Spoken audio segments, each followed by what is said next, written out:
Hi, hello students, welcome back to our channel. How are you? I hope you all good.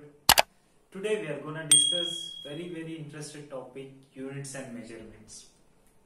This is a second lesson from Board of Intermediate and is very important for competitive exams also. From this lesson already we discussed how many marks will come from board exam. It is 2 marks question will get from units and measurements. So in one shot of this video we will completely discuss about units and measurements. What is units? How we can measure all physical quantities in our physics. This is about today class. So everyone take your notebook and take a pen, start writing what I explained in the board. Okay na? Shall we start? Yeah. So today topic is units and measurements. From this lesson, what is units and measurement? How we can measure the physical quantity measurements. ప్రతి దానికి ఒక measurement ఉంటుంది. ఆ measurement కి units ఎలా ఉంటాయి, ఆ measurements ఎలా తీసుకోవాలనేది ఈ రోజు మనం నేర్చుకుంటాం. అంటే యూనిట్స్ అంటే ఏంటి, బేసిక్ గా వాట్ ఈస్ యూనిట్స్ అని డిస్కషన్ స్టార్ట్ చేసిన వెంటనే మనకి రెండు విషయాలు మనకు గుర్తు రావాలి. ఒకటి ఫిజికల్ క్వాంటిటీ, ఆ ఫిజికల్ క్వాంటిటీకి అలాంగ్ విత్ ఒక యూనిట్ అనేది ఉండాలనేది ఎంత ఇంపార్టెంట్ అనేది మీకు ఒక చిన్న ఎగ్జాంపుల్ ద్వారా చెప్తాను. ఫర్ సపోజ్ మీరు ఎక్కడికైనా షాప్ కి ఎక్కడైనా ఏదైనా షాప్ కి కానీ షాప్ కీపర్ కానీ మీ మమ్మీ కానీ మీ డాడీ కానీ పంపించి ఏదో చక్కెరనో లేకపోతే షుగర్ ప్యాకెట్ లేకపోతే ఏదో గోధుమ పిండి ఇలాంటివి తీసుకురమ్మని చెప్పిందాను. సో ఇప్పుడు మీరు అప్పుడు షాప్ కి వెళ్ళి ఏమని అడుగుతారు షాప్ కీపర్ని, కొంచెం షుగరీ అంటామా అన్నప్పుడు ఏమైతే షాప్ కొంచెం అంటే ఎంత అంటాడు, అవునా? అదేవిధంగా కొంచెం గోధుమ పిండి అంటాం, గోధుమ పిండి కొంచెం అంటే ఎంత అంటాడు. అంటే పర్టికులర్ గా దానికి ఒక వాల్యూ అనేది ఉంటుంది. వాట్ ఈజ్ వాల్యూ అంటే ఆ వాల్యూకి ఏది న్యూమరికల్ వాల్యూ ఏముంటే దాన్ని ప్రాపర్ గా ట్రీట్ చేస్తారు. అప్పుడు మనకి మదర్ లేదా మన ఫాదర్ చెప్పిన విషయం గుర్తొస్తుంది. ఏంటి, 1 kg 2 kg అనే చెప్తారు. ఫర్ సపోజ్ డాడీ ఇక్కడ 1 kg అని చెప్పిండు అనుకున్నాం. అప్పుడు ఇంటికి షాప్ కీపర్ మనకు అక్కడ చెప్పడానికి ఉంటుంది, ఓకే 1 ఇవ్వండి అంటాం. What is 1? 1 అంటే ఏంటి, 1 కి పక్కల ఏంటి న్యూమరికల్ వాల్యూ ఉంటుంది. యాజ్ వెల్ యాజ్ దాని పక్కల యూనిట్స్ కూడా చాలా ఇంపార్టెంట్ అనేది ఫిజిక్స్ లో ఈ యూనిట్స్ అండ్ మెజర్మెంట్స్ లెసన్ లో నేర్చుకుంటాం. ఇప్పుడు షాప్ కీపర్ కి 1 ఇవ్వు అంటే ఏం చెప్తాడు, ఏం 1 ఇవ్వాలి, చక్కెరలో ఒక క్రిస్టల్ ఇవ్వాలా, లేకపోతే గోధుమ పిండిలో చిన్న డస్ట్ పార్టికల్ ఇవ్వాలా, 1 అంటే వాట్? సో అలాంటి కన్ఫ్యూజన్ లేకుండా మనకి ప్రతి యూనిట్స్ కి ప్రతి న్యూమరికల్ వాల్యూకి ఒక యూనిట్ అనేది అవసరమని ఈ లెసన్ ద్వారా మనం నేర్చుకుంటాం. అంటే ఎవ్రీ థింగ్ కి ఒక యూనిట్ అనేది అవసరం ఉంటుంది. ఆ యూనిట్ ఎలా అవసరం ఉంటుందో చూడండి. ఇప్పుడు అదే షాప్ కీపర్ కి సింపుల్ గా వెళ్ళి give me 1 kg sugar, what I tell, give me 1 kg sugar అంటే I'm telling 1 is a numerical value as well as kg is a unit for that numerical value. అంటే ప్రతి దానికి units అనేది అవసరం along with numerical value అనేది కూడా అవసరం. So అప్పుడు అక్కడికి వెళ్ళి మనం ఒక 1 kg షుగర్ అంటే ఈజీగా ఇస్తాం. అదే ప్రతి న్యూమరికల్ వాల్యూ లేకుండా కేజెస్ షుగర్ అంటే ఏం చెప్తాం, అంటే ఓన్లీ యూనిట్స్ యూజ్ చేసినాం అనుకో, అవునా? ఓన్లీ యూనిట్స్ యూజ్ చేసి కూడా న్యూమరికల్ వాల్యూ లేకపోతే దేర్ ఇస్ నో మీనింగ్లెస్. అప్పుడు ఏంటి, డెఫినెట్ గా ఒక క్వాంటిటీ అనేది ఉంటే దానికి ప్రాపర్ గా మనకు యూనిట్స్ కూడా యాడ్ చేస్తే మనకు ఒక వాల్యూతోన ఒక క్వాంటిటీ అనేది గెయిన్ చేస్తాం. అది ఏదైనా సరే షాప్కి వెళ్ళినా సరే ఏదైనా. For suppose coming to my body, ఇప్పుడు నా హైట్ ఎంత అని చెప్పినాం అనుకో, ఇంత అని చెప్తామా, ఇంత అని చెప్తామా, అవునా? అంటే మన హైట్ ని ఇలా చేతుల ద్వారా సైజ్ ద్వారా చెప్పలేము. అంటే నాకు ప్రాపర్ గా హైట్ ఎంత ఉంది అని మెజర్ చేయాల్సి అంటే ఒక మీటర్ కావాలి, అవునా? ఎంత ఉంది, 1 మీటర్ 2 మీటర్, లేకపోతే ఇంచెస్ లో ఎంత ఉన్నాను, ఫీట్స్ లో ఎంత ఉన్నాను, వీటన్నిటి గురించి డిస్కస్ చేయాలంటే ఇంచెస్ యూజ్ చేస్తున్నాను, ఫీట్స్ యూజ్ చేస్తున్నాను, మీటర్స్ అంటున్నాను. ఇవన్నీ ఏంటి, న్యూమరికల్ యూనిట్స్, అవునా? ఈ యూనిట్స్ అన్నిటిని మనం న్యూమరికల్స్ తో మల్టిప్లై చేస్తే మనకు వచ్చేది ఒక ఫిజికల్ క్వాంటిటీ వాల్యూ అనేది వస్తుంది. సో అదే మనం ఇప్పుడు ఇంత హైట్ ఉన్నాను అని చెప్తున్నాం. ఇంత హైట్ అంటే ఎంత, we need some numerical value, ఓకేనా? మీటర్స్ లో ఉన్నావు అంటాం, ఎన్ని మీటర్స్ ఉన్నావు, అవునా? యు ఆర్ ఇన్ ఫీట్స్ అంటాం, అంటే ఫీట్స్ లో ఎన్ని ఫీట్స్ ఉన్నావు. ఈ వాల్యూస్ అన్ని క్యాలిక్యులేటెడ్ గా రావాలి అని అంటే ప్రతి దానికి ప్రాంప్ట్ గా ఒక కాన్స్టెంట్ న్యూమరికల్ వాల్యూతో పాటు ఒక యూనిట్ ఉంటే దానికి ప్రాపర్ గా ఒక డైమెన్షన్ ఉన్నట్టు దాన్ని మనం డిస్కషన్ చేస్తాం. అంటే యూనిట్ కి ఎంత ప్రియారిటీ ఉందనేది you have to understand.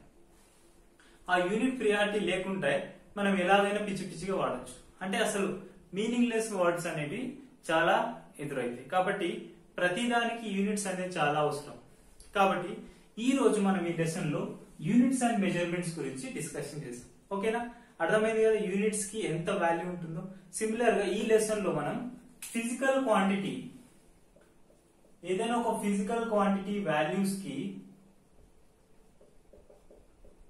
Physical quantity quantities, ఈ ఫిజికల్ క్వాంటిటీ ఇప్పటిదాకా చెప్పుకున్నాం న్యూమరికల్ వాల్యూస్ అని. అంటే ఏదైనా ఒక న్యూమరికల్ వాల్యూ ఉంటుంది, అలాంగ్ విత్ యూనిట్ ఉంటే దానికి ఒక అర్థం అనేది ఉంది. సిమిలర్ గా ఈ ఫిజికల్ క్వాంటిటీస్ ని ఎలా డిఫైన్ చేశారు, ఆ ఫిజికల్ క్వాంటిటీస్ ఏంటి, ఆ ఫిజికల్ క్వాంటిటీస్ పర్పస్ ఎలా ఉంటుంది అనేది చూద్దాం. Generally physical quantities we have two types.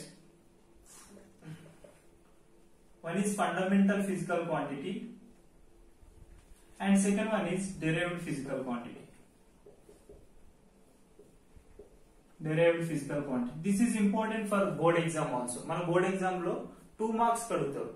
What are the difference between fundamental and derived physical quantities? So ఈ ఫిజికల్ క్వాంటిటీస్ ఎలా డిఫైన్ చేస్తున్నాం, ఎలా డెఫినేషన్ ఇస్తాం అంటే చూద్దాం. ఈ ఫండమెంటల్ ఫిజికల్ క్వాంటిటీ, ఈ fundamental physical quantity all physical quantity which are independent of physical values.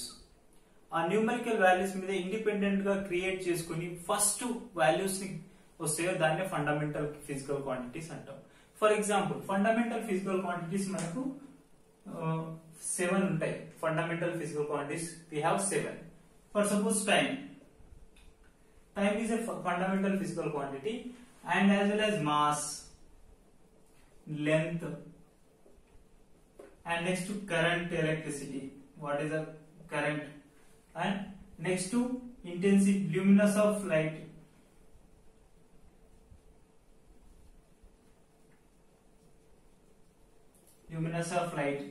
and next one some mole substance.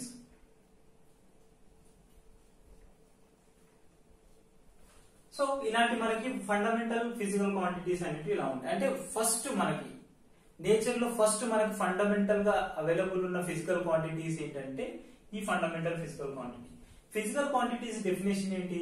All quantities which are laws of physics can be expressed or can be measured directly.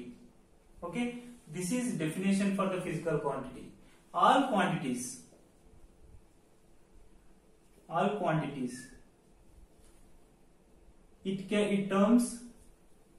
it can be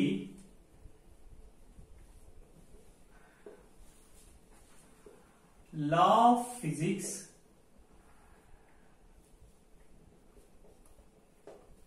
and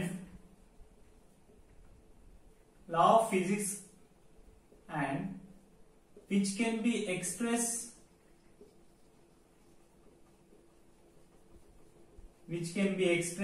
directly.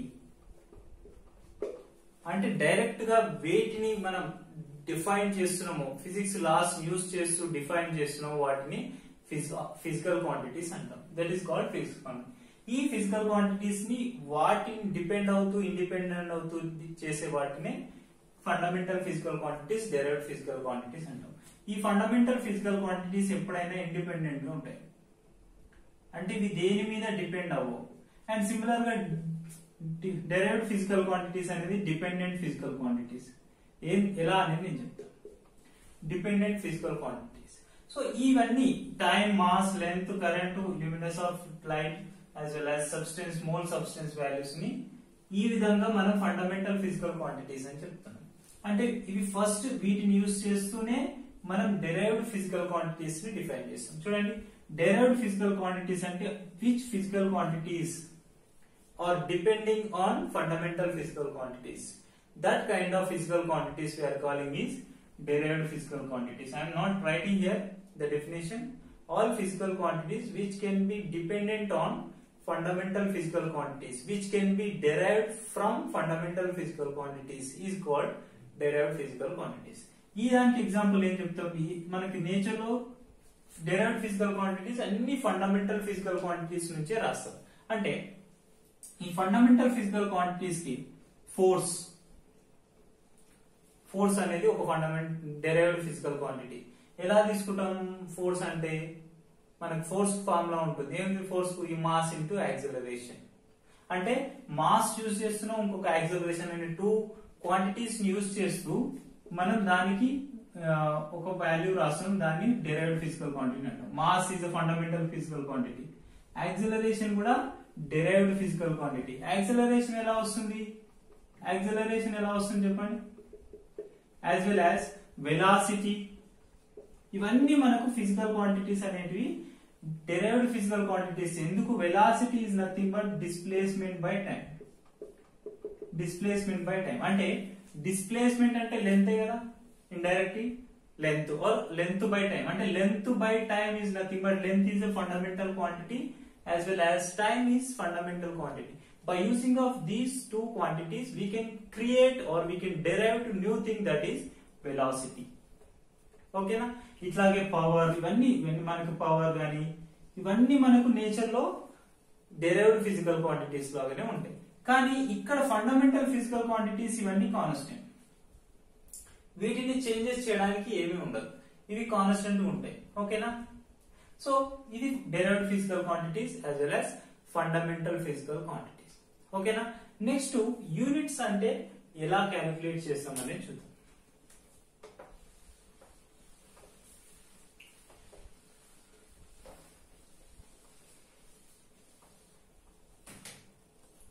So what is units?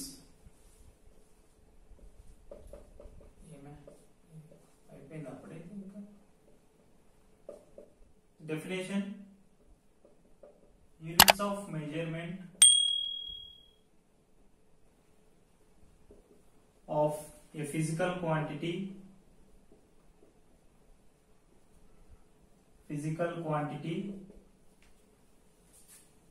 have standard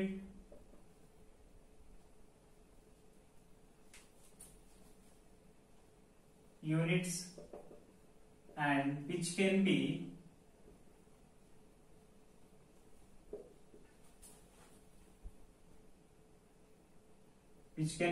measured and proved value.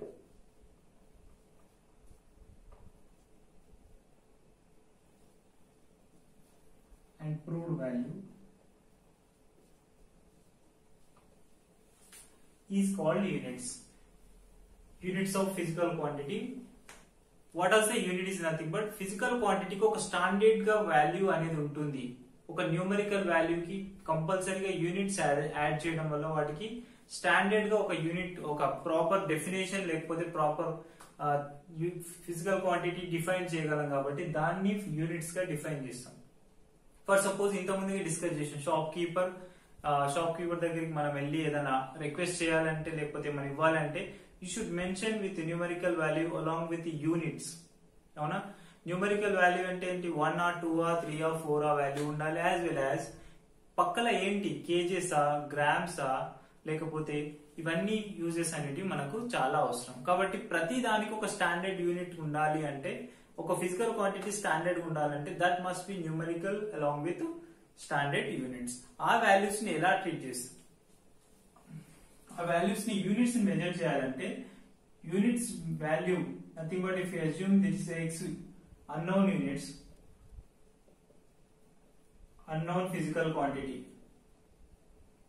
this kind of unknown physical quantity x is equal to n into u and rasam.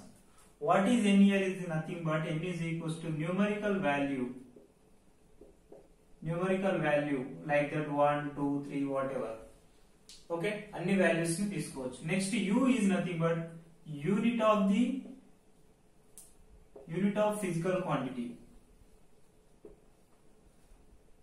Physical క్వాంటిటీకి units అనేవి ఏంటి అంటే మనం తీసుకున్న physical quantities అన్నిటికీ ఒకే units ఉండాలని లేదు. Everywhere there is different units.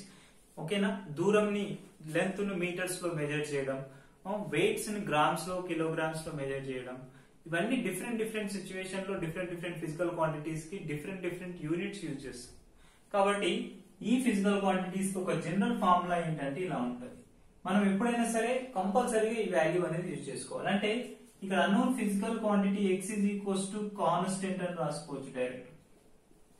Constant is nothing but for the two physical quantities comparison వచ్చింది అనుకో, అప్పుడు ఏం రాసుకోవచ్చు, u1 l1 u1 is equals to n2 u2 అని కూడా రాసుకోవచ్చు.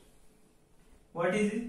First physical quantity numerical value and units, and similarly second physical quantity numerical value and second physical quantity units.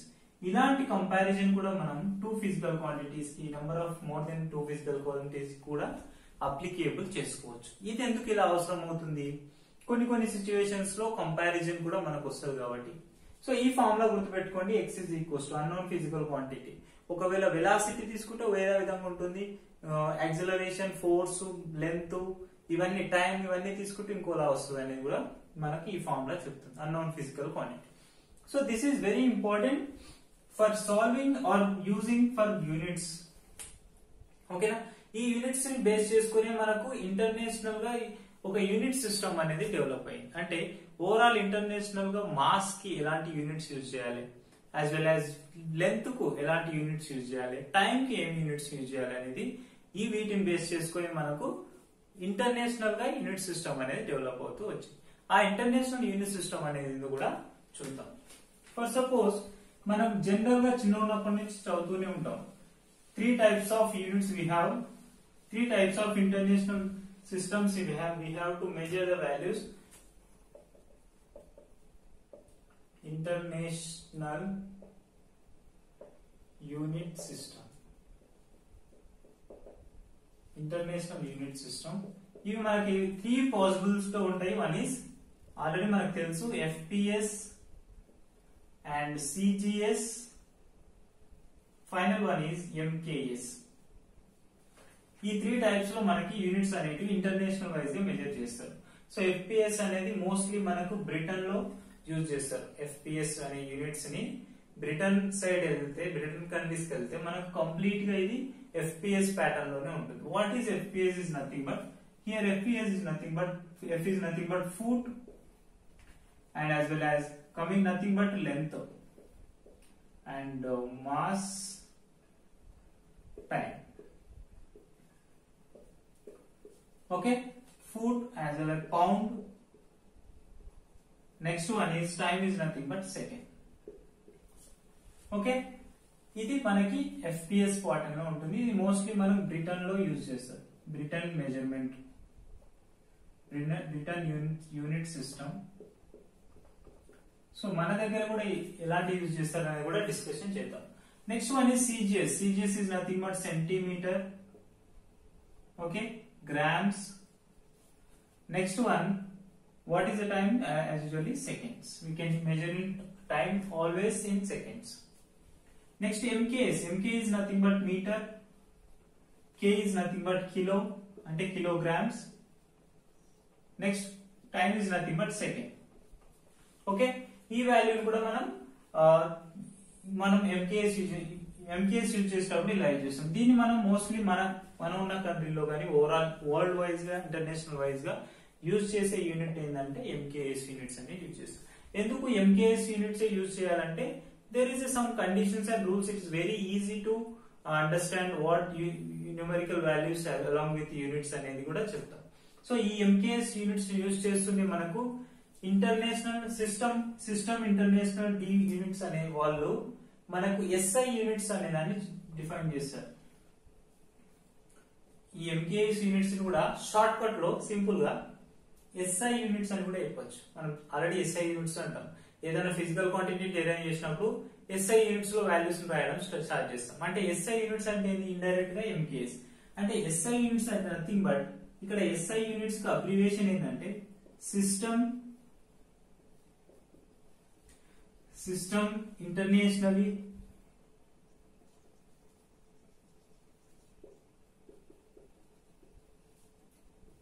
D units అనే వీళ్ళు దీని యొక్క అబ్రివేషన్ అన్నట్టు. SI యూనిట్స్ యొక్క abbreviation ఏంటి? సిస్టమ్ ఇంటర్నేషనల్ డి యూనిటీస్ అనే దానికి అబ్రివేషన్ గా SI యూనిట్స్ యూజ్ చేస్తాం. దీన్ని CGPM వాళ్ళు క్రియేట్ చేస్తారు. ఆ CGPM వాళ్ళు ఇంటర్నేషనల్ యూనిట్స్ ని ఈ విధంగా డిఫైన్ చేస్తారు. దీన్ని 1960 నుంచి మనకి ఇంప్లిమెంట్ చేస్తున్నాం.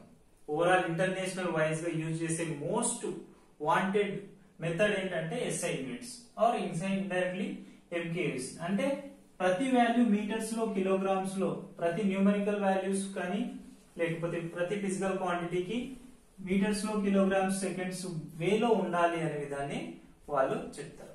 ఇది మనకి SI యూనిట్స్ ఇంటర్నేషనల్ వైజ్ గా యూజ్ చేస్తారు. 1960 నుంచి ఇంప్లిమెంట్స్ అనేది జరుగుతుంది. నెక్స్ట్ దీన్ని బేస్ చేసుకుని మనకు యూనిట్స్ బేస్ చేసుకుని ఫిజికల్ క్వాంటిటీస్ కూడా కొంత యాక్యురసీ ఆ వాల్యూస్ ఉంటాయి, కొంత ప్రిసిషన్ అనే వాల్యూస్ కూడా వస్తాయి అనేది చెప్పడం జరిగింది. What is accuracy and precision అనేది చూద్దాం.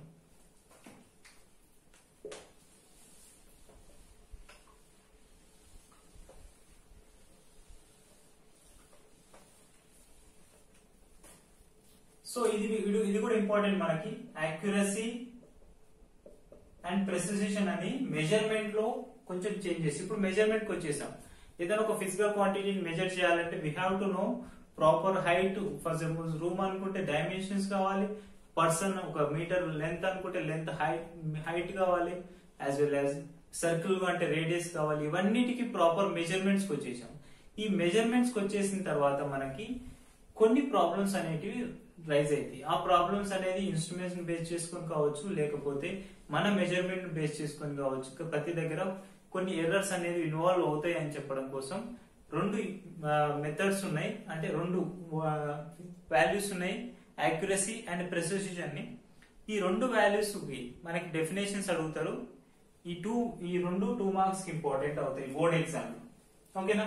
Accuracy is nothing but it is closest to the true value or mean value.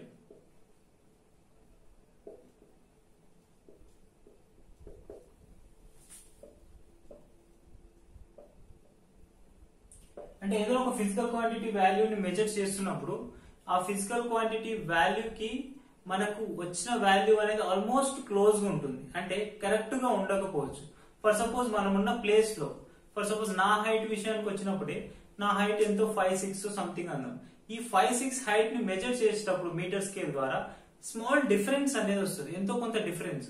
ఆ డిఫరెన్స్ ఎలా వస్తుంది? మనం ఉన్న హైట్ కి ఎగ్జాక్ట్ 5'6" కు 5.5 లేకపోతే 5.7 పైన కింద రావడం జరుగుతుంది. అంటే close to the true value. ఆ ట్రూ వాల్యూకి మనకి కొంత డిఫరెన్స్ లో very close to the value వస్తుంది. దాన్ని యాక్యురసీ అంటాం. అంటే this is not perfect value.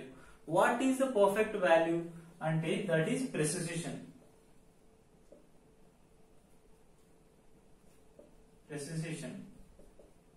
So this is the exact value we will get by using and again doing same experiment. అంటే ఒక ఎక్స్పెరిమెంట్ మళ్ళీ చేయడం వల్ల మనకు డెవలప్ అయ్యేదే ప్రెసిషన్. అంటే this is what value we got. It is exactly true value or mean value. ఈ precision కూడా ఎలా డెవలప్ అవుతుంది అని అంటే కూడా ఈ యాక్యురసీ అంటే ఒకసారి ఎక్స్పెరిమెంట్ చేస్తే డెఫినెట్ గా మిస్టేక్స్ అనేవి జరుగుతాయి. మళ్ళీ దాన్ని రిపీటెడ్ మోడ్ లో చేస్తూ మీన్ వాల్యూని క్యాలిక్యులేట్ చేస్తాం చూడండి, అప్పుడు మనకు వాల్యూ అనేది ఎగ్జాక్ట్ గా వస్తుంది. చూడండి, నా హైట్ 5'6" అన్నప్పుడు దాన్ని 5.7 అవుతుంది, ఒక్కోసారి 5.4 అవుతుంది, 5.5 అవుతుంది. ఇట్లా 4-5 టైమ్స్ చేసి యావరేజ్ చేస్తే మనకేంటి ఆ ఎగ్జాక్ట్ వాల్యూ అనేది రావడం జరుగుతుంది. అంటే ఇక్కడ ఎర్రర్ అనేది చాలా రేర్ గా ఉంటుంది. ఎర్రర్ అనేది not involving in precision, but error is involving in accuracy. Okay, here error is possible. Next one, here error is not, it is independent of error అని కూడా రాయొచ్చు.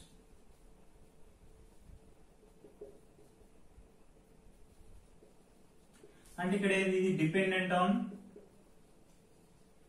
ఎర్రర్, ఏది యాక్యురసీ ఎర్రర్ మీద depend అవుతుంది.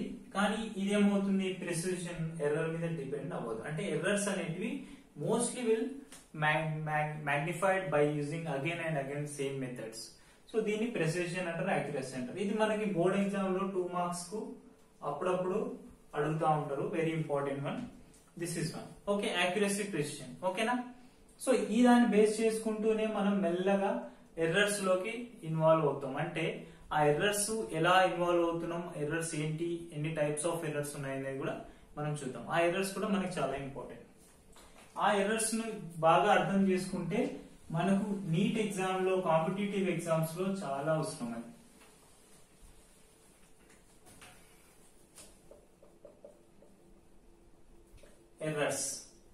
Errors is nothing but, మనకు తెలుసు errors అంటే తప్పులు, మిస్టేక్స్. ఆ మిస్టేక్స్ అనేటివి మనకు యూనివర్సల్ వైజ్ గా there is no perfect measurement. Every measurement involves small errors. కంపల్సరీగా ఎలాంటి మెజర్మెంట్ తీసుకున్నా there is some errors.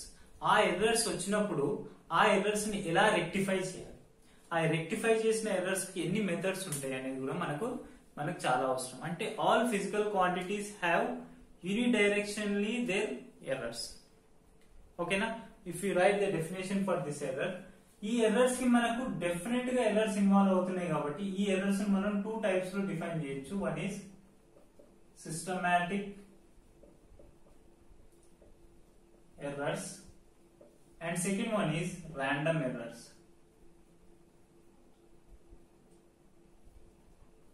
The errors are classified into 2 types, which is systematic errors as well as random errors. ఈ రెండు errors ని ఎలా మనం use చేస్తున్నాం, అంటే ఎలాంటి ఎర్రర్స్, ఈ సిస్టమాటిక్ ఎర్రర్స్ లో ఎలాంటి ఎర్రర్స్ మనకి ఇన్వాల్వ్ అవుతున్నాయి అనే దాని గురించి మనం డిస్కషన్ చేద్దాం. సో ఈ సిస్టమాటిక్ ఎర్రర్స్ గురించి ఫస్ట్ మనం సిస్టమాటిక్ ఎర్రర్స్ చూద్దాం.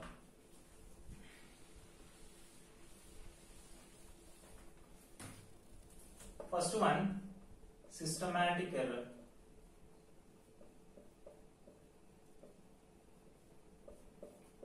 Systematic errors, I don't want to write all the theory here, is because దీని కాన్సెప్ట్ మనకు అవసరం.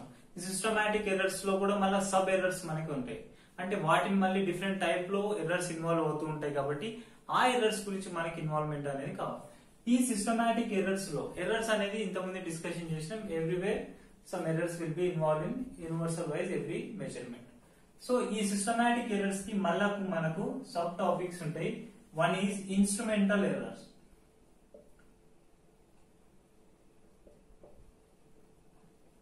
ఇన్స్ట్రుమెంటల్ ఎర్రర్ అంటే మనకు తెలుసు, ఏ ఇన్స్ట్రుమెంట్ అయినా సరే లేకపోతే ఏ ఎక్స్పెరిమెంట్ అయినా సరే మనకు ప్రాపర్ గా డైమెన్షన్ విజన్ గానీ దాని మ్యానుఫ్యాక్చరింగ్ విజన్ గానీ కరెక్ట్ గా ఉండదు. 100% స్మాల్ మిస్టేక్స్ లో, వెరీ 0.001 సంథింగ్ మిస్టేక్స్ లో ఆ మెజర్మెంట్ అనేది ఫాల్ట్ ఉంటాయి.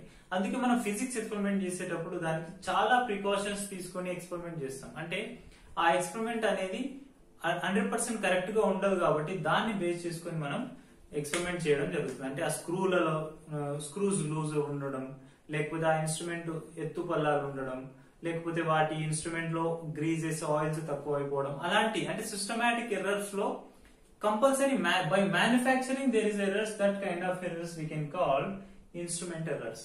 ఈ ఇన్స్ట్రుమెంట్ ఎర్రర్స్ అనేది బై మ్యానుఫ్యాక్చరింగ్ ప్రాబ్లం. మనం ఫ్యాక్టరీస్ నుంచి కానీ కంపెనీస్ నుంచి కానీ మ్యానుఫ్యాక్చరింగ్ ప్రాబ్లమ్స్ ఉండటం వల్లనే దీని ఇన్స్ట్రుమెంట్ ఎర్రర్స్ అని అంటాం. ఏదైనా సరే ఎక్స్పెరిమెంట్ ఏదైనా కావచ్చు. ఏదైనా తీసుకున్నప్పుడు, ఫోన్ తీసుకున్నప్పుడు మనకు కొన్ని ప్రాబ్లమ్స్ వస్తుంటాయి. అదేవిధంగా ఏదైనా ఒక వస్తువు తీసుకున్నప్పుడు కొన్ని ప్రాబ్లమ్స్ వస్తుంటాయి. అంటే కంపల్సరీగా పర్ఫెక్ట్ అనేది ఉండదు కాబట్టి ఈ సిస్టమాటిక్ ఎర్రర్స్ అనేటివి ఎప్పుడు ఇన్వాల్వ్ అవుతాయి, ఇన్స్ట్రుమెంట్ ఎర్రర్స్ అనేటివి ఎప్పుడు ఇన్వాల్వ్ అవుతూనే ఉంటాయి. వాటిని రెక్టిఫై చేసుకోవడానికి మనకు చాలా డిఫరెంట్ మెథడ్స్ అనేటివి యూజ్ చేస్తాం. Next one, zero errors.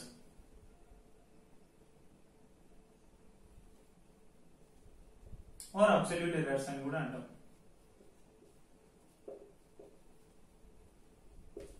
So zero errors లేదా అబ్సల్యూట్ ఎర్రర్స్ అంటే ఏంటంటే డెఫినెట్ గా ఇక్కడ మనకి ఎర్రర్ అనేది పాసిబుల్ అవ్వాలి. ఎప్పుడు ఎక్స్పెరిమెంట్ చేస్తున్న కొద్దీ ఎప్పుడైతే మనకు ఎర్రర్స్ అనేది పాసిబుల్ కావో దాన్ని ఏమనాలంటే జీరో ఎర్రర్స్ అంటాం.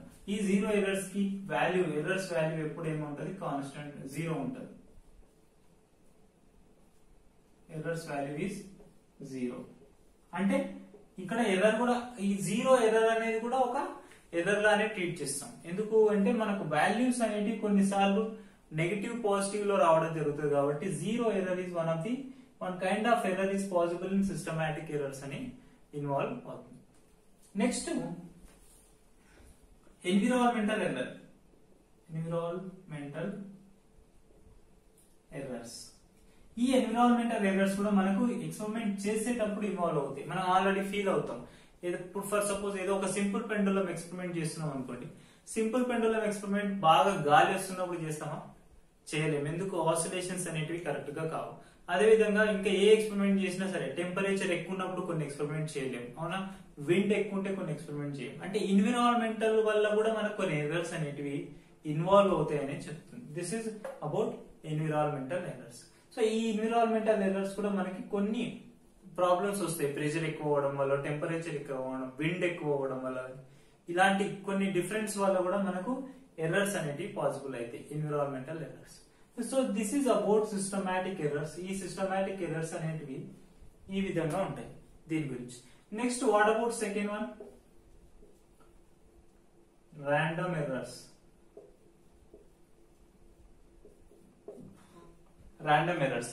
ఈ ర్యాండమ్ ఎర్రర్స్ గురించి సింపుల్ గా చెప్పాలంటే జస్ట్ సింపుల్ గా random errors are always possible by doing the experiment. అంటే ఇప్పుడు ఫర్ సపోజ్ ర్యాండమ్ ఎర్రర్స్ లో మనం ఎక్స్పెరిమెంట్ చూస్తున్నప్పుడు కూడా మనకు తెలిసి తెలియకుండా మెజర్మెంట్ అనేది తప్పు చేస్తాం. ఫర్ సపోజ్ 0.01 మిల్లీమీటర్స్ లో తీసుకోవాల్సిన వాల్యూ 0.02 అంటే బై పారలాక్స్ ఎర్రర్స్ ఇన్వాల్వ్ అవుతాయి ర్యాండమ్ గా.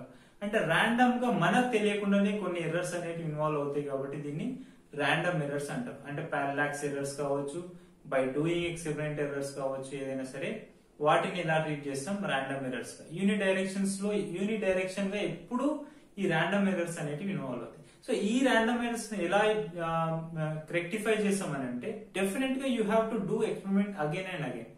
సో ఎప్పుడైతే ఎక్స్పెరిమెంట్ మళ్ళీ చేస్తావో అప్పుడు మనకి ఆ ఎర్రర్స్ అనేటివి తగ్గించడం జరుగుతుంది. ఓకేనా? This is about random errors. Next వీటిని బేస్ చేసుకొని మనకు ఎర్రర్స్ ను సింప్లిఫై చేయడానికి ప్రాబ్లమేటిక్ గా, న్యూమరికల్ గా ఎలా సాల్వ్ చేస్తాం, ఒక వాల్యూ ఇచ్చినప్పుడు ఆ వాల్యూకి ఎంత ఎర్రర్ ఉంది, ఆ ఎర్రర్ ని ఎలా సాల్వ్ చేద్దాం అనేది ఇప్పుడు మనం చూద్దాం. ఓకేనా? సో ఇప్పుడు మనం ఈ ఎర్రర్స్ ని ఈక్వేషన్ పర్పస్ లో చేస్తున్నప్పుడు ఎలా అనేది చూస్తున్నాం. అంటే ఇది జనరల్ గా మనం వాడుక భాషలో ఎప్పుడు మిస్టేక్స్ చేస్తాం, ఆ మిస్టేక్స్ ఏంటి అనేవి డిస్కషన్ చేసాం. ఆ డిఫరెంట్ కైండ్ ఆఫ్ మెజర్మెంట్స్ కూడా చూసాం, టైప్స్ ఆఫ్ ఎర్రర్స్. సో ఇప్పుడు ఎర్రర్స్ కి ఈక్వేషన్ పర్పస్ లో ఏదైనా ఒక వాల్యూ మెజర్మెంట్స్ ఇచ్చిందనుకో, ఒక స్కేల్ మెజర్మెంట్, ఏదైనా ఒక స్కేల్ మెజర్మెంట్ ఇస్తే ఈ స్కేల్ మెజర్మెంట్ లో మనకి ఎన్నో మిస్టేక్స్ మనకు కనిపించచ్చు ఎప్పుడు మెజర్ చేస్తున్నప్పుడు. ఆ స్కేల్ మెజర్మెంట్ లో మెజర్మెంట్స్ ఎలా రెక్టిఫై చేస్తాం అనేది దాని గురించి, ఎర్రర్స్ ని ఎలా తగ్గించాలి, ఏదైనా ఎక్స్పెరిమెంట్ చేస్తుంటే ఎర్రర్స్ ను తగ్గించడం కోసం చేసే వాటినే ఈ ఎర్రర్స్ యొక్క మెథడ్స్ గా ఇన్వాల్వ్ అవుతాయి. అంటే ఏదైనా ట్రూ వాల్యూ కోసం ట్రై చేస్తున్నప్పుడు, మీన్ వాల్యూ కోసం ట్రై చేస్తున్నప్పుడు ఆ ఎర్రర్స్ ను మినిమైజ్ చేయడం కోసం, రెక్టిఫై చేయడం కోసం యూజ్ చేస్తాడని ఇక్కడ మనం మెథడ్స్, ఎర్రర్స్ యొక్క మెథడ్స్ చూద్దాం. ఫస్ట్ ఎర్రర్ అంటేనే ఎలా ఇన్వాల్వ్ అవుతుంది? The difference between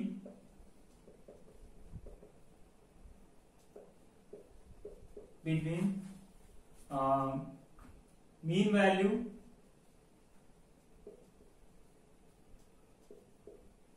and measured value. Mean value అంటే true value and measured value of physical quantity.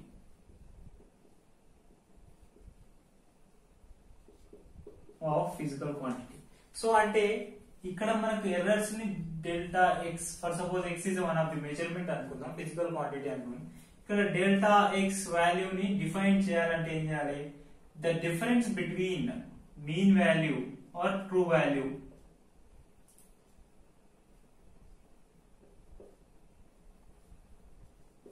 Minus measured value or measured value minus true value అని కూడా రాసుకోవచ్చు. ఎలా రాసుకున్నా ప్రాబ్లం ఉంటుంది, ఎందుకంటే errors might be positive, might not be negative. ఓకేనా? Positive గా ఉండొచ్చు, నెగటివ్ గా కూడా ఉండొచ్చు. కాబట్టి దిస్ ఈస్ అబౌట్ ఫార్ములా. ఇలా రాయొచ్చు, delta x is equals to true value and measured value, true value minus measured value. So ఇక్కడ మనకు errors are positive and negative errors కూడా పాసిబుల్ అవుతుంది. ఎందుకు?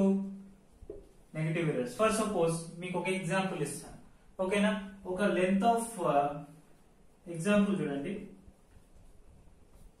Length of wire is 2.5 meters, or let us take 2.5 centimeters. Assume, okay, length of wire is 2.5. This is true value. This is perfect value of a scale యొక్క wire యొక్క length ఉంది 2.5 centimeters ఉంది. And measured value of this scale,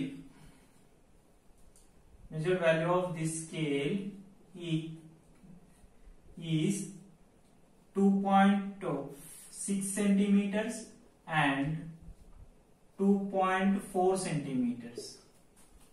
Find error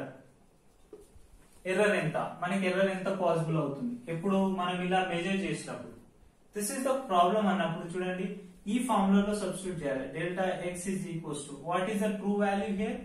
this is 2.5 is a true value or mean value, minus 2.5 minus, for suppose first scale తీసుకుందాం. First సారి measure చేసినప్పుడు ఎంత వచ్చింది, 2.6 వచ్చింది అనుకుందాం. అప్పుడు ఏంటి 2.6 సబ్స్ట్రాక్షన్ చేసి ఎంత వస్తుంది 0.1 plus or minus value. Delta x is equal to minus value. ఎందుకు నెగటివ్ వాల్యూ, నెగటివ్ ఎర్రర్ అని కూడా చెప్తాం. ఈ నెగటివ్ ఎర్రర్ ఎందుకు వచ్చింది, మనం చేసిన మెజర్డ్ వాల్యూ కంటే ట్రూ వాల్యూతో పోల్చినప్పుడు మెజర్డ్ వాల్యూ ఎక్కువ అయిపోయింది, కాబట్టి మనకి ఎర్రర్ అనేది నెగటివ్ ఎర్రర్ అంటాం. ఓకేనా. సిమిలర్ గా ఒకవేళ వాల్యూ తగ్గుతుంది అనుకుందాం, అప్పుడు ఏమవుతుంది, delta x is equals to 2.5 minus 2.4, అప్పుడు ఏమైతుంది 0.1. This is positive error. ఓకేనా. అంటే మెజర్ చేసిన వాల్యూ కంటే ఎర్రర్ ఏమైంది, తగ్గింది. అంటే ఇక్కడ ఏమవుతుంది, ఎర్రర్ అనేది తగ్గిపోతుంది. అంటే ఎగ్జాక్ట్ గా కాన్స్టెంట్ ఎర్రర్ రావట్లేదు. ఎంతమంది డిస్కస్ చేశాం, జీరో ఎర్రర్ పాసిబుల్ అవ్వలే, కాబట్టి ఇక్కడ ఎర్రర్ అనేది ఇన్వాల్వ్ అవుతుంది. So error might be positive or negative. So depends on the value what we are doing, that is. So this is about errors. So ఈ errors ని ఇంకా మనం డిఫరెంట్ మెథడ్స్ లో చేస్తున్నప్పుడు అబ్సల్యూట్ ఎర్రర్ ఎలా ఉంటుంది, మీన్ అబ్సల్యూట్ ఎర్రర్ ఎలా ఉంది అనేది కూడా డిస్కషన్ చేద్దాం. ఇవన్నీ అర్థమైతేనే మనకు మెయిన్స్ లో లేకపోతే కాంపిటేటివ్ ఎగ్జామ్స్ లో వచ్చే ప్రాబ్లమ్స్ అనేటివి ట్రాక్ చేయడానికి పాసిబిలిటీ ఉంటుంది. Next one, absolute error. Simple errors కి, అబ్సల్యూట్ ఎర్రర్స్ కి along with errors base concept లోనే వెళ్తాం. ఆ అబ్సల్యూట్ ఎర్రర్ వాల్యూస్ ఎలా క్యాలిక్యులేట్ చేస్తున్నామో చూడండి. For suppose X is true value లేకపోతే యాక్చువల్ వాల్యూ అనుకుందాం. ఓకేనా, ఎక్స్ ఈస్ యాక్చువల్ వాల్యూ అనుకుందాం. నెక్స్ట్ ఇక్కడ x1 ఆర్ లేకపోతే xi అనుకోండి. xi is ith value of measured. అంటే ఒక i టైమ్స్ మనం మెజర్ చేసిన వాల్యూ అనుకుందాం. ఇప్పుడు ఈ వాల్యూస్ ని మనం ఎలా డిఫైన్ చేస్తామని అంటే ద డెల్టా ఎక్స్. ఓకేనా, delta x is equals to the absolute error value ఎలా మెజర్ చేస్తుంది, delta x is equals to based on all error concept. అంటే ఇక్కడ చూడండి xi మైనస్ ఎక్స్. ఓకేనా, xi మైనస్ ఎక్స్. అంటే ఇక్కడ మనం మోడ్ యూజ్ చేస్తున్నామంటే ఈ అబ్సల్యూట్ ఎర్రర్ ని ఎప్పుడు మనం పాజిటివ్ గానే ట్రీట్ చేస్తాం. ఓకేనా, వచ్చిన వాల్యూని పాజిటివ్ గానే ట్రీట్ చేస్తాం. ఐదర్ మైట్ బి నెగటివ్ కావచ్చు, పాజిటివ్ కావచ్చు, ఈ విధంగా యూజ్ చేస్తాం. అంటే ఇక్కడ delta x is absolute error అనుకుంటే ఈ వాల్యూ, ఈ ఫార్ములా అనేది మనం ఏం చెప్తాం, xi మైనస్ ఎక్స్ వాల్యూతో. ఇక్కడ xi అంటే ఏం తీసుకోవచ్చు, x1 అంటే ఒకసారి మెజర్ చేసిన value, and x2 second time measure చేసిన value, x3 and so on xi terms. ఓకేనా, అంటే ఈ వాల్యూని ఈ విధంగా కూడా మనం మెజర్ చేయడానికి పాసిబిలిటీ ఉంటుంది. This is called absolute error అని చెప్తాం. ఓకేనా, ఈ అబ్సల్యూట్ ఎర్రర్ కి ఇంకా సింపుల్ ఫార్ములా రాయాలంటే delta X is equals to summation of delta xi కూడా రాసుకోండి from i equal to 1 to n. అంటే ఇక్కడ వాల్యూస్ అనేవి టోటల్ గా డిఫరెన్స్ వస్తున్నాయి కాబట్టి ఆ డిఫరెంట్ వాల్యూ కూడా మనం క్యాలిక్యులేట్ చేయడానికి పాసిబిలిటీ వస్తుంది. ఇది అబ్సల్యూట్ ఎర్రర్ వాల్యూ అని చెప్తాం. Next mean absolute error.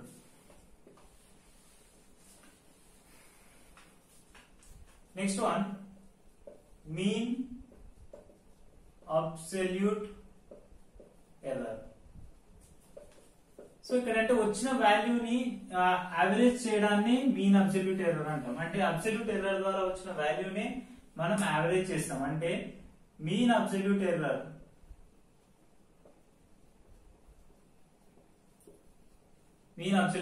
Is equal to ఏదైనా ఒక వాల్యూ అనుకున్నాం అంటే ఆ మీన్ వాల్యూ అంటే delta X mean is equal to ఏం రాసుకోవచ్చు, summation of i is equal to 1 to n. ఇక్కడ వచ్చిన అబ్సల్యూట్ ఎర్రర్స్ ని మనం బై n టర్మ్స్ యావరేజ్ చేస్తాం. వచ్చిన వాల్యూని యావరేజ్ చేస్తే వచ్చే వాల్యూనే mean absolute error. Absolute error ని యావరేజ్ చేయండి, మనకు మీన్ అబ్సల్యూట్ ఎర్రర్ అనేది వస్తుంది. నెక్స్ట్ సో ఓకేనా, right. Next one mean absolute error తర్వాత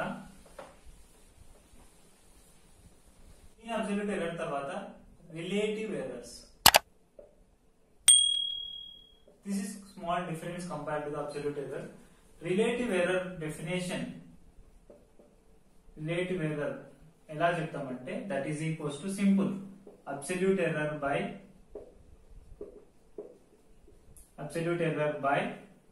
ట్రూ వాల్యూ.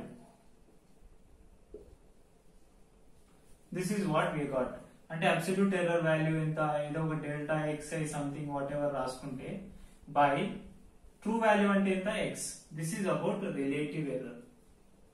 ఈ రిలేటివ్ ఎర్రర్ కు మనకు కొంత difference compare to the all errors relative error అనేది వస్తుంది. ఇప్పుడు పర్సంటేజ్ ఆఫ్ రిలేటివ్ ఎర్రర్ అంటే కూడా మనం క్యాలిక్యులేట్ చేయొచ్చు. Percentage of relative error that is equals to delta xi by X. ఎంత పర్సెంటేజ్ అంటే ఎలా చేస్తాం, 100% is equals to delta xi by x into 100. అంటే వచ్చిన వాల్యూని పర్సెంటేజ్ లో కూడా కన్వర్ట్ చేసి ఎంత percentage of error relative error possible అయిందంటే this is what we got, delta xi by x into 100%. ఇక్కడ ఎక్స్ వై అనేటివి మనకు ఫిజికల్ క్వాంటిటీస్ ఇన్వాల్వ్ అయ్యాయి అనుకో, వెరీ ఈజీ, చాలా ఈజీగా అర్థమైపోతుంది. ఈ ఫిజికల్ క్వాంటిటీస్ ఇన్వాల్వ్ అయ్యేంత వరకు ఎక్స్ వై గా మనం రిప్రజెంట్ చేస్తాం. సో ఇది about different kind of errors. So దీని మీద మనం ఒక చిన్న ఎగ్జాంపుల్ చూద్దాం. We are taking one example problem based on all errors. We already discussed about error, absolute error, mean absolute error, relative error, percentage కూడా ఎలా calculate చేస్తాం అనేది చూస్తాం. సో దాన్ని బేస్ చేసుకొని ఒక ఎగ్జాంపుల్ ని చూస్తే ఎలా ఉంటది, ప్రాబ్లమ్ సాల్వ్ చేస్తే ఎలా ఉంటుంది అనేది చూద్దాం. అంటే ఇక్కడ చూడండి, experiment is given that value refractive index of glass. Refractive index of glass అంటే మనం ఫ్యూచర్ లో నేర్చుకుంటాం. రిఫ్రాక్టివ్ ఇండెక్స్ ఆల్రెడీ మనకు 10th లో 9th లో అక్కడ వస్తూ ఉంటుంది. Glass was found to be values. Refractive index values ఎలా వచ్చినాయి చూడండి, 1.5, 1.53 ఇలా మనకు ఒక 6 వాల్యూస్ ఇచ్చాడు రాండమ్ గా. అంటే మెజర్మెంట్స్ లో కంపల్సరీ ఎర్రర్స్ అనేవి పాసిబుల్ అవుతాయి కదా, ఆ రిఫ్రాక్టివ్ ఇండెక్స్ వాల్యూస్ అనేది ఇచ్చింది. Successive measurements of the. Next ఏమంటుందంటే calculate absolute error, mean value error as well as absolute error, mean absolute error, relative error and percentage of error అని కూడా అడుగుతున్నాడు. అంటే ఇవన్నీ వాల్యూస్ ని ఒకదాని బట్టి స్టెప్ బై స్టెప్ గా మనం ఇప్పుడు క్యాలిక్యులేట్ చేస్తూ వద్దాం. First mean value. Mean value అంటే ఏంటి, that is indirectly it is a true value. Mean value అంటే ఏమొచ్చు, ట్రూ వాల్యూ అనొచ్చు. అంటే ఏంది, ఇచ్చిన వాల్యూస్ అన్ని యావరేజ్ చేస్తే వచ్చిన వాల్యూవే మీన్ వాల్యూ అంటాం. అంటే చూడండి, యాడ్ చేయండి 1.54 plus 1.53 plus 1.44 plus 1.54 plus 1.56 plus 1.45 by 6. Okay, do fast. What is the average value of that 1.54, 1.53 ఆ వాల్యూస్ చూడండి ఎంత వస్తుంది చూడండి. 1.54 values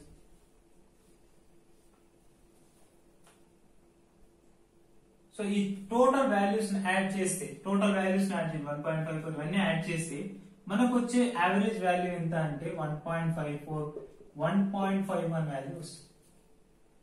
okay, addition of this one by 6 చేస్తే 1.51 వాల్యూ. అంటే this is we are treating is true value or mean value or measure exact value అని కూడా చెప్పొచ్చు. That is 1.51. ఓకేనా, ఈ వాల్యూ అనేది ట్రూ వాల్యూగా ట్రీట్ చేస్తాం. మనం mean value or true value అనేది వచ్చేసింది. నెక్స్ట్ వన్ ఏంటి, సెకండ్ వన్ ఏం అడుగుతున్నాడు, అబ్సల్యూట్ ఎర్రర్ అడుగుతున్నాడు. What is absolute error?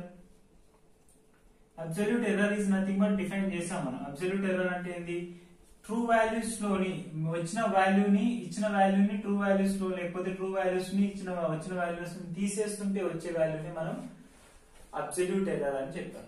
అంటే xi మైనస్ ఎక్స్. ఓకేనా, అంటే ith వాల్యూను మనం యూజ్ చేస్తూ డిఫైన్ చేస్తున్నాం. కాబట్టి ఇక్కడ first one for suppose delta x1 అనుకుందాం. ఇప్పుడు ఏం రాయొచ్చు ఇక్కడ జనరల్ గా రిఫ్రాక్టివ్ ఇండెక్స్ అంటున్నాం కాబట్టి ఈ రిఫ్రాక్టివ్ ఇండెక్స్ యొక్క సింబల్ ఏంటంటే మ్యూ. ఓకే, ఎక్స్ వాల్యూస్ పోయినాయి, ఇప్పుడు మన ఫిజికల్ క్వాంటిటీ సింబల్ వచ్చేసింది. ఏంటి, mu is the refractive index value. ఇక్కడ మనం సింపుల్ గా క్యాలిక్యులేట్ చేసేద్దాం. చూడండి, మ్యూ1 అంటే ఫస్ట్ దానికి వాల్యూ చేస్తే అప్పుడు ఏమైతే చూడండి 1.54 is first value as well as 1.51 is true value. ఇక్కడ మెజర్డ్ వాల్యూ ఫార్ములా రాస్తున్నా, measured value minus true value or mean value. So ఇక్కడ మెజర్డ్ వాల్యూ ఎంత వచ్చింది, 1.54 మైనస్ 1.51 ఎంత వస్తుంది, సబ్స్ట్రాక్ట్ చేస్తే 0.03 ప్లస్ ఏ వస్తుంది. ఓకేనా, నెక్స్ట్ మ్యూ2 కూడా క్యాలిక్యులేట్ చేయండి, ఎంత వస్తుంది. నెక్స్ట్ మెజర్మెంట్ ఎంత ఉంది, 1.53 మైనస్ 1.51 బికాస్ ట్రూ వాల్యూ. దీన్ని చేసి ఎంత వస్తుంది మనకు 0.02 అండ్ మ్యూ3 1.44. ఇలా ప్రతి వాల్యూని ఇండివిజువల్ గా చేస్తూ వెళ్తే మనకు వచ్చే వాల్యూస్ కి మనం అబ్సల్యూట్ ఎర్రర్ అనేది క్యాలిక్యులేట్ చేస్తాం. ఆ తర్వాత వచ్చే మీన్ అబ్సల్యూట్ ఎర్రర్ కూడా క్యాలిక్యులేట్ చేస్తాం. ఇవన్నీ ఏంటి, అబ్సల్యూట్ ఎర్రర్స్. ఈ అబ్సల్యూట్ ఎర్రర్స్ ను మీన్ చేస్తే మనకు మీన్ అబ్సల్యూట్ ఎర్రర్ అనేది వస్తుంది. సో 1.44 మైనస్ 1.51 ఇప్పుడు ఎంత వస్తుంది చూడండి, 1.44 ఇక్కడ మైనస్ లో వస్తుంది వాల్యూ ఎంత, 11 అంటే మైనస్ 0.114 is nothing but 7. ఓకేనా, 0.07. Yeah, next mu value. Mu value ఏమొచ్చింది 1.54 మైనస్ 1.51 అగైన్ మనకు ఈ వాల్యూ వస్తుంది 0.03. అండ్ నెక్స్ట్ వన్ మ్యూ5 వాల్యూ ఎంత వచ్చింది చూడండి, మ్యూ5 వాల్యూ ఈజ్ నథింగ్ బట్ ఇక్కడ 1.56 మైనస్ 1.51 ఈజ్ ఈక్వల్ టు ఏం రాస్తుంది ప్లస్ 0.05. ఓకే, నెక్స్ట్ వన్ మ్యూ6 అంటే ఇక్కడ మళ్ళీ 1.45 minus 1.51 that is equals to 1.5 అంటే 0.06 దట్ ఈస్ మైనస్. ఎందుకు, is a less value compared to the 1.51, that is a less value. We got two negative values and remaining all positive values. Errors are might be difference అని కూడా మనం చూసాం. ఈ values అన్ని మనం different చేస్తూ calculate చేస్తాం కాబట్టి మనకు ఆ వాల్యూస్ డిస్కషన్ అనేది జరుగుతుంది. సో మనం ఆల్రెడీ అబ్సల్యూట్ ఎర్రర్ ని ఎప్పుడైనా పాజిటివ్ గానే ట్రీట్ చేస్తామని చెప్పాం, మోడ్ యూజ్ చేస్తాం. అంటే ఇప్పుడు మీన్ అబ్సల్యూట్ ఎర్రర్ కావాలంటే ఏం చేయాలంటే దాన్ని పాజిటివ్ గా చేస్తేనే మనకు వాల్యూస్ అనేవి వస్తాయి. కాబట్టి దీన్ని మనం ప్లస్ గానే ట్రీట్ చేస్తాం, యాజ్ వెల్ యాజ్ దీన్ని కూడా ప్లస్ గానే ట్రీట్ చేస్తాం. అంటే మోడ్ యూజ్ చేస్తాం సింపుల్ గా. ఓకే, మోడ్ యూజ్ చేస్తాం కాబట్టి we got positive values whatever we get it.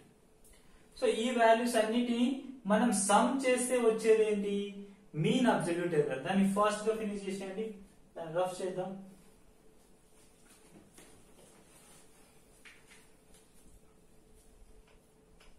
So ఇప్పుడు మనకి ఏం కావాలి, మీన్ అబ్సల్యూట్ ఎర్రర్ కావాలి కాబట్టి I'm gonna do mean absolute error. అంటే ఈ అబ్సల్యూట్ ఎర్రర్ కి ఆల్ సమ్ చేస్తే యావరేజ్ తీస్తే వచ్చే వాల్యూ మనకు mean absolute error. Mean absolute error ఈ mean absolute error value calculate చేయండి, టోటల్ యాడ్ చేసి ఏంటంటే mu1 plus mu2 plus mu3 plus mu6 by 6 అని యాడ్ చేయాలి. అంటే చూడండి mu1 plus mu2 delta mu1 plus delta mu2 plus delta mu3 plus delta mu4 plus delta mu5 plus delta mu6 by 6. ఈ values అనేవి డెల్టానే కదా, అవునా? Delta symbols చూసాం కాబట్టి డెల్టా యూజ్ చేద్దాం. ఓకే, సో ఇప్పుడు ఈ వాల్యూస్ ని సబ్స్టిట్యూట్ చేయండి, మనకు వాల్యూ వస్తుంది 0.03 plus 0.02 plus 0.07 plus 0.03 plus 0.05 plus 0.06 by 6. Okay, values అన్ని రాసుకున్నాం కాబట్టి అది గోన్ అండ్ రఫ్ తీసుకొని ఇప్పుడు వాల్యూస్ ని యాడ్ చేయండి. యాడ్ చేసేస్తే మనకు వాల్యూ అనేది కరెక్ట్ గా వచ్చేస్తుంది. ఎంత వస్తుంది చూడండి, టోటల్ వాల్యూ ఈస్ 0.325 12 15 26 అంటే 0.26 బై 6. ఓకేనా, 0.26 బై 6 క్యాలిక్యులేట్ చేసి ఎంత 0.03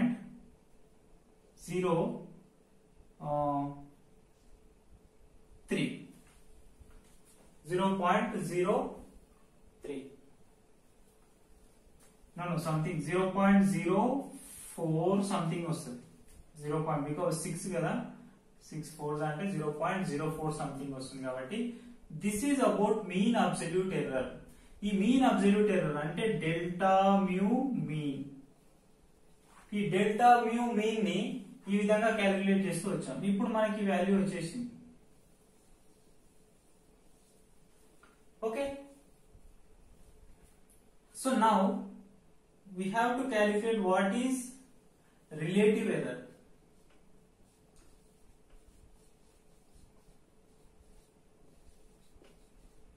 What is relative error? Relative error అంటే తెలుసు మనకు, ఫార్ములా ఏంది, అబ్సల్యూట్ ఎర్రర్ బై